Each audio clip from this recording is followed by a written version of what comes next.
एक बार एक वैज्ञानिक ने एक टिड्डे तो पकड़ा और उसे अपनी आवाज पर छलांग लगाना सिखाया। वैज्ञानिक टिड्डे से कहता कूदो, टिड्डा उसके आवाज सुनते ही जोर से छलांग लगा देता। अब वह वैज्ञानिक था तो प्रयोग करना बनता ही था। उन्होंने टिड्डे की छलांग पर प्रयोग किया। वैज्ञानिक ने उसकी एक टांग तोड़ दी और फिर बोला कूदो। अब टिड्डे की छलांग की दूरी कम हो गई। वैज्ञानिक ने उसकी दूसरी टांग तोड़ दी और फिर बोला कूदो। टिड्डे की छलांग और कम हो गई।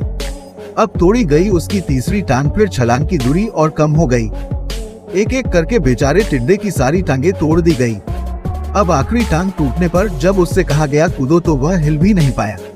अब वैज्ञानिक ने अपना निष्कर्ष अपनी डायरी में लिखा। जानते हो उसने क्या लिखा? जब टिड्डे की एक टांग तोड़ी गई तो वह थोड़ा बहरा हो गया। जब उसकी दूसरी टांग तोड़ी गई तो वो और बहरा हो गया।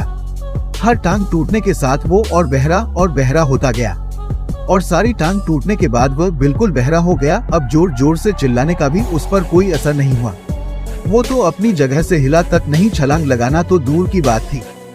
इस कहानी को सुनकर सभी को ऐसा ही लग रहा है ना कि क्या मूर्ख वैज्ञानिक था, इतनी सीधी सी बात उसे समझ में नहीं आई।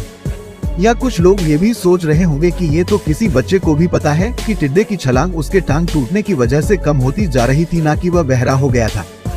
दोस्तों, हम सभी जीवन में कई बार ऐसे ही मूर्ख बन जाते हैं। कई बार जीवन में दो घटनाएं एक साथ ऐसे घटती है कि उनका एक दूसरे से कोई संबंध होता ही नहीं, फिर भी ऐसा लगता है कि गहरा संबंध है। कभी कभी दिखता कुछ और है लेकिन समझ कुछ और आता है और वास्तव में होता कुछ और है। इसीलिए अगर पछताना नहीं है तो जीवन में जल्दबाजी में कोई निर्णय न ले, हमेशा समझबूझ का इस्तेमाल करे, सावधानी बरते, नतीजे सोच विचार कर ही निकाले।